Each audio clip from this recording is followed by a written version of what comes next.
Fala pessoal, tudo bem? Eu sou o Bruno Miranda, da diretoria de alocação.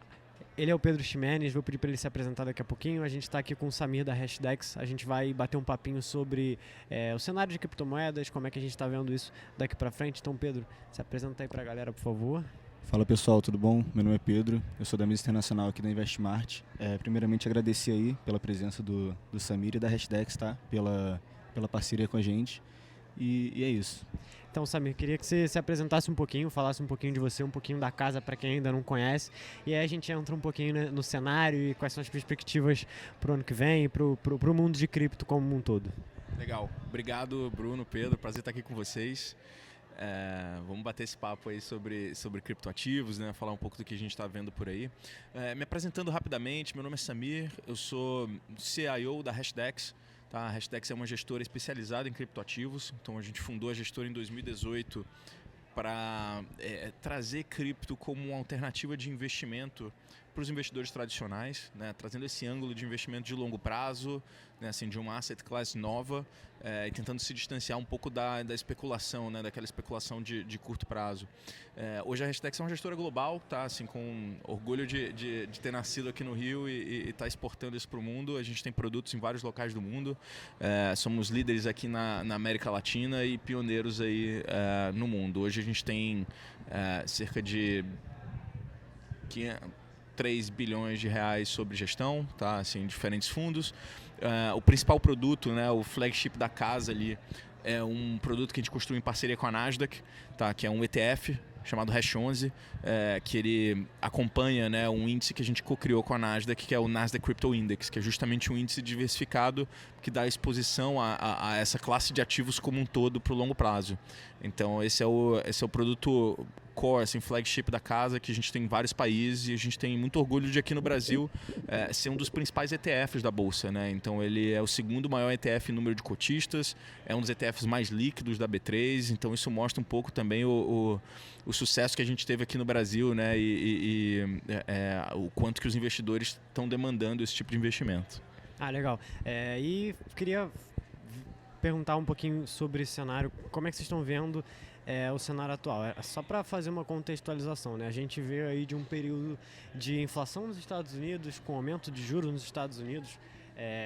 Isso com certeza impacta em todos a gente fala que a dívida dos Estados Unidos é a dívida soberana do mundo, né? Todo mundo pega empréstimo lá nos Estados Unidos, todo mundo empresta para o governo dos Estados Unidos, e isso com certeza impacta todas as outras economias, né? Quando você tem um prêmio você tem uma taxa livre de risco, que seria a Treasury americana subindo, você impacta o prêmio de risco de todos os outros ativos do mercado, né? E consequentemente do mercado de cripto, por ser um mercado que você está pensando ali no longo prazo, então a duration é maior, isso impacta ainda mais o preço atual dos ativos, né? E aí a gente está vendo uma certa mudança. Queria que você falasse um pouquinho até dessa mudança, né, de cenário, de panorama, né?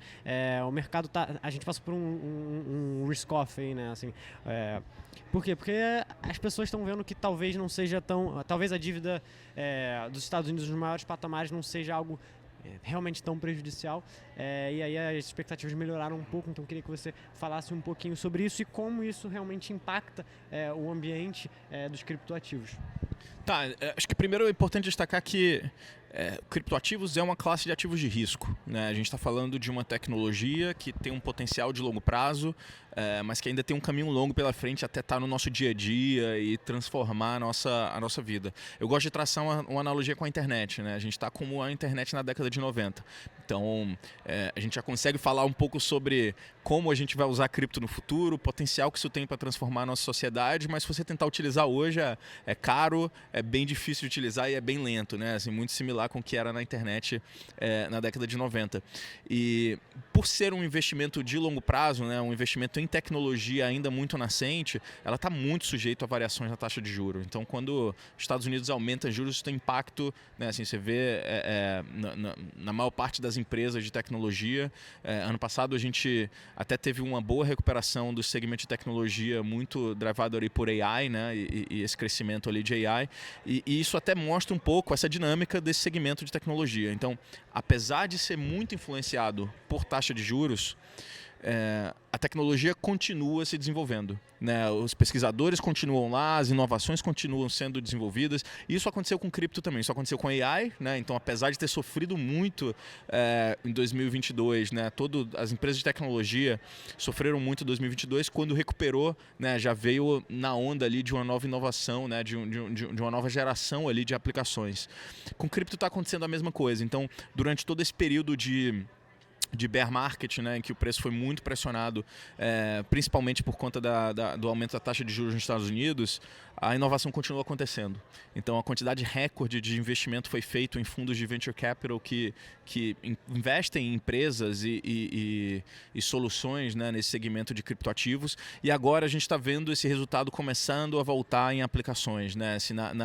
E agora a gente está num momento que eu chamo da era da banda larga de cripto, né? Assim, similar como aconteceu na época da internet, você teve a bolha do .com, mas durante a bolha você teve um investimento muito grande em infraestrutura de banda larga, que aí você permitiu que a internet ganhasse velocidade, ganhasse agilidade e se tornasse mais fácil das pessoas utilizarem. Então, voltando para aquela analogia, né? Se você tentasse ouvir uma música lá em 98, ia demorar 12 horas e era ilegal, né? Assim, com a banda larga, você passou a poder ouvir música em tempo real e a indústria teve que resolver o problema de pirataria e criou-se serviços ali como Spotify, né? e Apple Music, né? E outros desse tipo. Então, a mesma coisa está acontecendo com criptoativos. Ainda é muito lento, mas você tem um investimento muito grande em infraestrutura que agora está virando soluções que de fato, né, vão permitir que essa tecnologia escale. Então, a nossa expectativa, né, é que até o final do ano essas soluções estejam prontas aí para ganhar uma escala maior e que talvez a partir do ano que vem a gente tenha aplicações reais de cripto ali que cheguem para transformar a nossa vida, e pode ser um momento chat GPT ali de criptoativos ou de blockchain, né, quando a gente tem aplicações. Então, apesar do cenário macro, a tecnologia continua evoluindo e a gente está numa posição mais madura hoje do que estava quando os Estados Unidos começou a subir juros. Então, quando os Estados Unidos começar a reduzir juros, né, a gente espera uma apreciação ainda muito mais intensa do que o que aconteceu nos ciclos anteriores.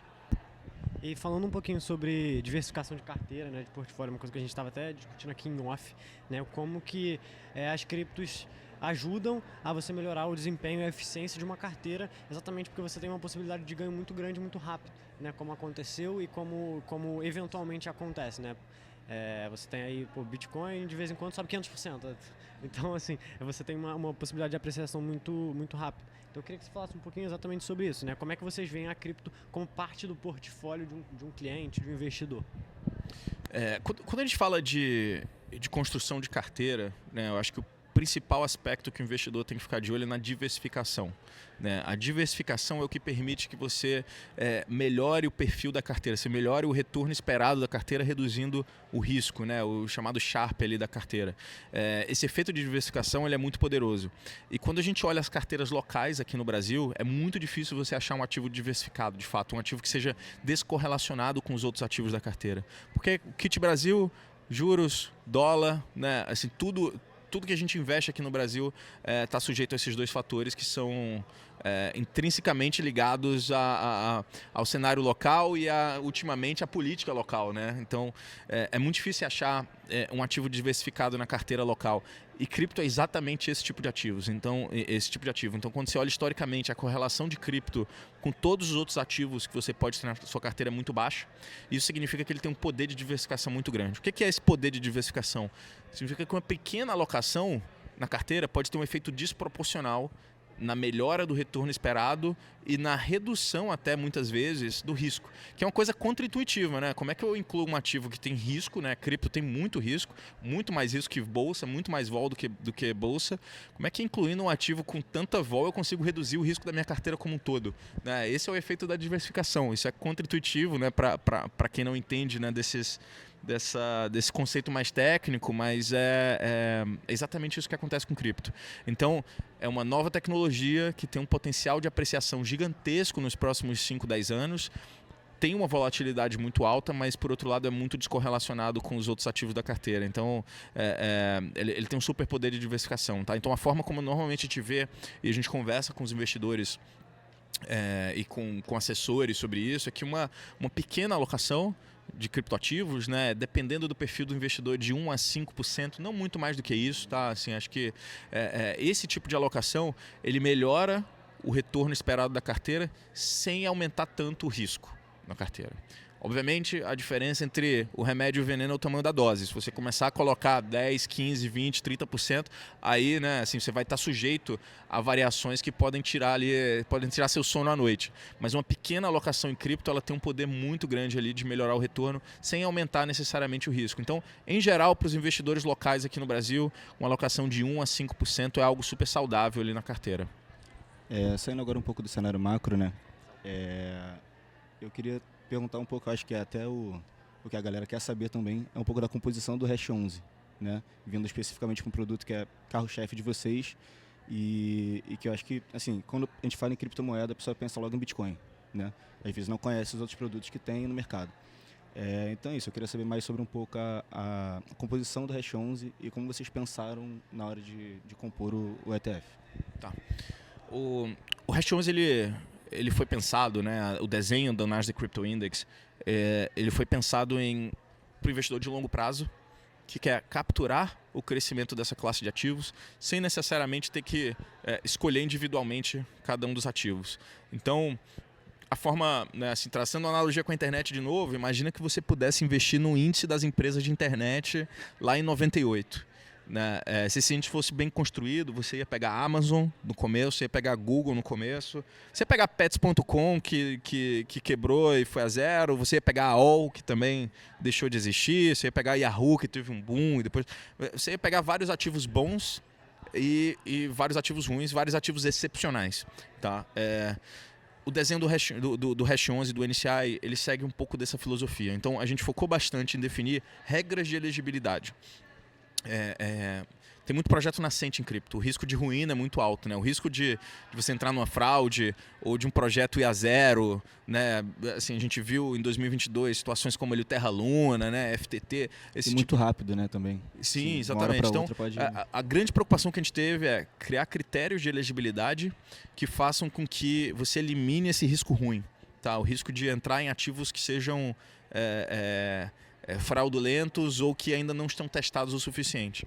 E aí a forma como a gente desenvolveu isso é que o ativo precisa ser listado em exchanges que sejam reguladas nos Estados Unidos. Ele precisa ser suportado por custodiantes institucionais nos Estados Unidos. Esses dois tipos de provedores de serviço são vetados pela Nasdaq. Então a Nasdaq seleciona uma lista que ela chama de Core Exchanges e Core Custodians, tá? Que são as bolsas e os custodiantes que ela validou ali, que são sérios. E o ativo precisa estar elegível tanto nas Core Exchanges quanto nos Core Custodians. E aí depois disso a gente aplica uma regra de liquidez. Então o ativo precisa ter uma liquidez diária mínima, numa janela ali de 3 meses. E aí depois disso você tem uma representação de mercado mínima, né? Então o ativo não pode ser muito pequeno ali com relação ao mercado como um todo, senão ele acaba trazendo mais custo no rebalanceamento da carteira do que uma contribuição no retorno. Então, essas regras de elegibilidade, no final, tudo isso você tem a governança da Nasdaq, tá? Que vai analisar projeto por projeto para garantir que não entra algo fraudulento ali, apesar de todos esses filtros. E aí você chega na constituição final do portfólio, que é ponderado por valor de mercado. Então, o ativo que tem o maior valor de mercado vai ter naturalmente um maior peso na carteira. O Bitcoin hoje ele tem cerca de, acho que 67% de peso na carteira, o Ethereum tem 20 e poucos por cento, tá? E aí você tem alguns outros ativos ali, uns 6 a 8 ativos que são bem menores ali na constituição da carteira. O que tende a acontecer? Se o mercado de cripto continuar se expandindo como a gente acredita que é o caso, tá? O Bitcoin vai deixar de ser esse ativo dominante e o índice vai ter mais ativos com mais peso e o investidor que está no Hash 11 vai capturar isso automaticamente ao longo dos próximos anos, das próximas décadas, assim como se quando a gente olha para a internet lá atrás, na década de 80, qual era a grande aplicação da internet que as pessoas falavam? Era o e-mail. A única aplicação da internet que as pessoas conheciam era o e-mail, né? Hoje em dia, 20 anos depois, 30 anos depois, o e-mail ainda é uma aplicação muito útil, ainda é algo que a gente usa no nosso dia a dia, mas ela não é nem de longe a aplicação da internet que mais criou valor. para a nossa sociedade. A gente acredita que a mesma coisa vai acontecer com criptoativos. Daqui a 10 anos, 20 anos, a gente vai estar utilizando o Bitcoin no nosso dia a dia, ele vai ser super relevante, mas não vai ser nem de longe, né, a aplicação que mais transformou nossa sociedade ou criou muito valor. Por isso que a gente acredita nessa metodologia, porque ela é a prova de futuro, ela vai capturar o futuro. Se no futuro o Bitcoin for o único ativo que sobrou ali de criptoativos, o índice vai refletir isso naturalmente, ou não, se ele for só mais um de vários ativos, o índice vai crescer, e a cada 3 meses esse portfólio é rebalanceado. Então ativos novos podem entrar, ou ativos que perderam relevância podem sair. Então é um investimento super interessante para quem quer capturar esse crescimento da indústria como um todo, no longo prazo, sem ter que escolher individualmente, porque você pode falar, não, se o Bitcoin é 70% do índice, eu vou comprar Bitcoin aqui, tá bom, né? Assim, vou só comprar Bitcoin aqui, tô bem. Não é bem assim, porque esse mercado muda muito rápido, né? Quando a gente lançou o NCI, o Bitcoin tinha quase 90% de peso no índice. Hoje já está em 67%. A tendência é que ao longo do tempo ele vá caindo, e aí se o investidor não ficar de olho para rebalancear esse portfólio, ele pode perder o bonde. E como a gente está falando de uma alocação pequena, de 1 a 5%, não vale a pena o investidor ficar perdendo tempo tentando fazer uma gestão ativa dessa carteira e selecionando os ativos individualmente. Então, o Hash 11 é por isso que o Hash 11 é o nosso produto principal, que a gente tem muito orgulho aí de ser um dos maiores ETFs do Brasil. Não, fora a facilidade também, né? Você investir num ETF é muito mais fácil do que você investir em alguma criptomoeda que está iniciando. Os veículos são diferentes, o custo disso às vezes é muito alto, então você fazer isso via ETF, que é listado e que tem um crivo ali de qualidade, é muito mais fácil, né? Por isso que é um dos ETFs que tem mais alocação em termos de CPF, como você falou lá no início. Eu queria passar agora para nossas considerações finais. O que você tiver de recado, o que você quiser deixar aí para o pessoal prestar atenção pro próximo ano, do mercado de cripto de um modo geral, sinta-se à vontade. Legal. Pô, primeiro, obrigado aí pelo papo, super bacana. Eu diria que olhando para esse ano, né, os investidores têm que entender que esse é um ano de maturação de cripto, né, que a gente vai estar ouvindo muito falar de aplicações como tokenização de ativos. A gente tem até o Brasil, né, com o Drex, ali, um projeto do Real Digital que está baseado em blockchain. Então esse tema de tokenização vai vir muito forte, e que cada vez mais cripto está entrando no nosso dia a dia, ainda de forma muito pequena, muito sutil, mas esse ano pode ser um ano transformacional para isso. Quando a gente olha o Bitcoin especificamente, daqui a poucos meses a gente tem um evento no Bitcoin chamado Halving, que historicamente tem sido um evento super positivo para os preços do Bitcoin, né? Assim, para quem não sabe, o Halving é quando a taxa de inflação da rede do Bitcoin cai pela metade. Isso acontece a cada 4 anos. E isso, coincidentemente, né, assim, bate com inícios de ciclo de apreciação do Bitcoin. Justamente porque a oferta diminui, né? A oferta de bitcoins diminui, então se a demanda permanecer constante, você já tem um impacto no preço. Mas o que acontece ao longo dos últimos anos, o que aconteceu é que a demanda só cresceu, né? Ela só cresceu de forma exponencial. E esse ano tem mais um fator que pode contribuir bastante para a demanda, que são os ETFs de Bitcoin lá nos Estados Unidos. Então, se a gente está falando sobre a facilidade dos ETFs aqui no Brasil, do Hash 11, por exemplo, até janeiro desse ano, até 3 semanas atrás, o investidor americano não tinha acesso a esse tipo de investimento. Então, se ele quisesse comprar Bitcoin, ele tinha que ir lá na exchange, comprar, ter sua wallet, guardar e sofrer o risco de ser hackeado. Investidores tradicionais e investidores profissionais, institucionais, eles simplesmente não têm acesso a isso. Os assessores de investimento nos Estados Unidos não tinham acesso a Bitcoin como já existe aqui no Brasil, né, para recomendar aos clientes. Então, isso acontece a partir de agora, e isso tende a criar uma demanda significativa para criptoativos. Então vai favorecer ainda mais, né? Vai criar uma onda ainda mais positiva para a adoção de criptoativos, para o crescimento do preço, e isso tudo junto com a perspectiva de redução da taxa de juros, né, nos Estados Unidos. Então a gente está vendo uma confluência de fatores que deixa a gente extremamente otimista com cripto, e assim, de forma que a gente acha que em 2024 é caro você ter 0 de cripto na carteira. Então, galera, queria agradecer ao pessoal da Hashdex, ao Samir, uma casa super parceira nossa, tá? Eles sempre estão com a gente aqui nos nossos eventos. Então, eu queria agradecer pelo papo, foi uma ótima conversa. Agradecer o Pedro aí também pelo bate-papo. E estaremos aí nas próximas também juntos. Obrigado, Legal, valeu, gente. Bruno, valeu, Pedro. Tchau, tchau.